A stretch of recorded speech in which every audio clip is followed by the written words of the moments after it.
Video ini hanya untuk mereka yang punya logika. Bagi yang tidak punya logika, skip aja.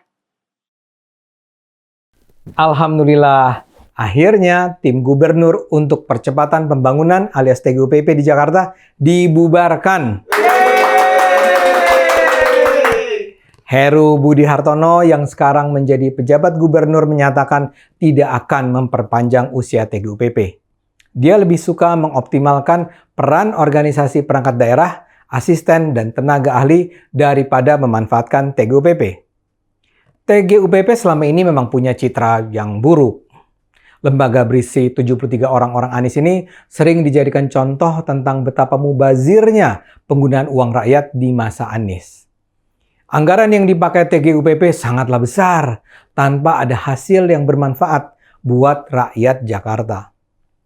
Selama 4 tahun sejak 2018, anggaran TGUPP mencapai sekitar 60 miliar rupiah, alias rata-rata 15 miliar rupiah per tahun.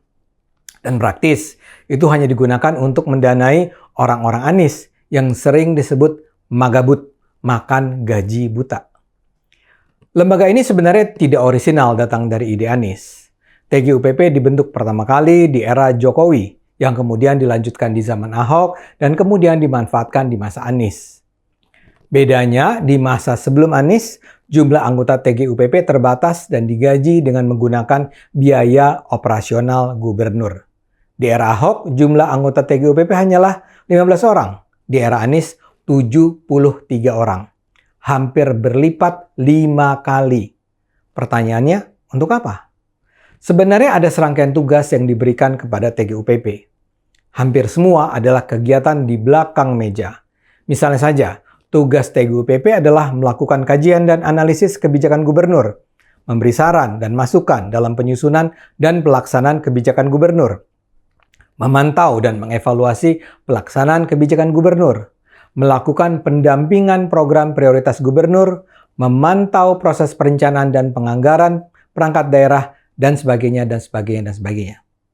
Dari situ saja kita bisa bertanya, kalau itu yang menjadi tanggung jawab TGUPP, kenapa harus ada 73 orang? Jumlah 15 orang di masa Ahok sudah lebih dari cukup.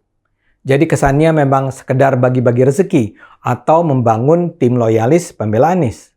Ketua TGUPP diisi oleh Amin Subekti. Di bawah Amin ada 4 bidang. Bidang respons strategis, bidang hukum dan pencegahan korupsi, bidang pengelolaan pesisir, serta bidang ekonomi dan percepatan pembangunan. Kalau dilihat dari nama-nama bidangnya sih terkesan keren. Tapi masalahnya, kekerenan itu tidak tercermin pada hasil kerjanya. Yang lucu, anggota TGUPP sendiri berusaha meyakinkan publik bahwa mereka bekerja, meskipun bekerja dalam senyap. Anggota TGUPP Tata Ujiyati misalnya mengunggah momen perpisahan TGUPP di medsosnya. Kata-kata Tata mengharukan. Farewell TGUPP Anies kemarin, tulisnya di Twitter. A meaningful 5 years as a team.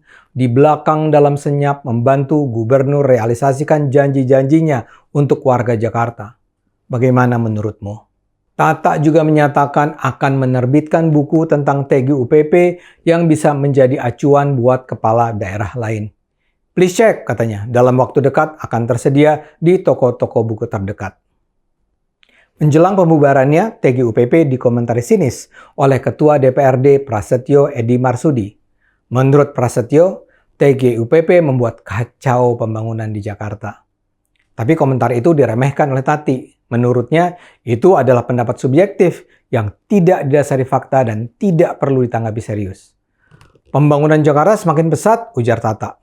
Janji-janji Anies terpenuhi hanya dalam satu masa periode kepemimpinannya. Anies memang pintar merekrut orang. Sejumlah aktivis hak asasi manusia seperti Bambang Wijoyanto dan Nur Syahbani Kacasungkana, serta mantan Wakapolri Ugroseno diajak masuk TGUPP dengan gaji besar. Gajinya sendiri terdiri dari 10 tingkatan. Ketua TGUPP digaji 51,5 juta rupiah per bulan.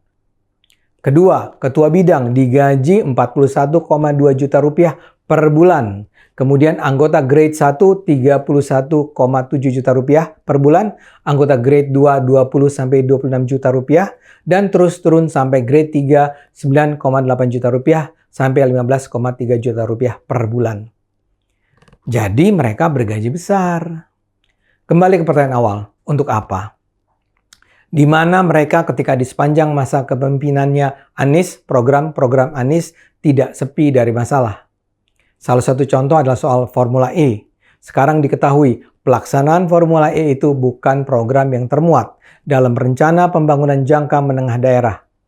Keputusan untuk menggelar acara itu juga tidak diawali dengan pembicaraan dan persetujuan DPRD.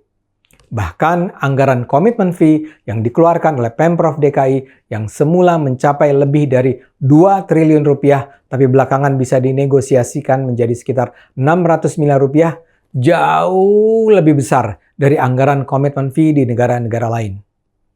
Belum lagi soal pembabatan pohon-pohon di seputar Monas yang semula dilakukan dalam rangka Formula E tapi akhirnya sia-sia karena ternyata itu adalah wilayah yang tidak boleh dijadikan ajang balapan. Ada begitu banyak persoalan dengan pelaksanaan program ini sampai akhirnya KPK mengendus indikasi korupsi di dalamnya. Dalam seluruh proses ini, di mana peran TGUPP yang seharusnya mengkaji, menganalisis, dan memberi masukan terhadap program Anies? Kita cuma melihat Bambang Wijoyanto yang datang ke KPK saat KPK melakukan pemeriksaan dugaan korupsi Pemprov DKI terkait Formula E. Itu pun ya lebih terkesan sedang pasang badan untuk membela bos di tempat dia dulu pernah menjadi wakil ketua. Tapi di sepanjang kontroversi Formula E sebelumnya, dia tidak pernah muncul. Begitu juga dengan kegagalan Anies menangani banjir karena tidak adanya langkah-langkah serius untuk mencegah air meluap di Jakarta. Begitu juga dengan kegagalan program rumah DP 0 rupiah. Begitu juga dengan kegagalan program OKOC dan kegagalan dan kekacauan lain. Di mana 73 orang anggota TGUPP di dalam semua program gagal itu. Tata menyatakan mereka bekerja dalam senyap. Masalahnya, kalau mereka bekerja dalam senyap, bagaimana orang bisa tahu bahwa mereka bekerja? Memang mereka dinas intelijen. Mereka digaji untuk mengkaji, menganalisis, memberi masukan, memantau, dan mengevaluasi kebijakan-kebijakan Anies. Tapi kalau semua memang itu mereka lakukan, seharusnya memang segenap kekacauan kebijakan Anies tidak perlu terjadi. Mungkin memang yang lebih tepat, yaitu mereka memang tidak bekerja. Jadi kalau sekarang akhirnya TGUPP di Pemprov DKI dinyatakan dibubarkan, kita semua layak bahagia. It's about time. Sudah waktunya. TGUPP di bawah Anies adalah sebuah contoh kegagalan yang mudah-mudahan tidak perlu terulang dimanapun. Ayo gunakan akal sehat, karena hanya kalau kita gunakan akal sehat, negara ini akan selamat.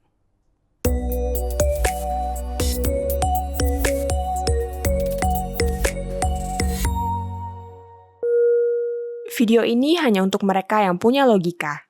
Bagi yang tidak punya logika, skip aja.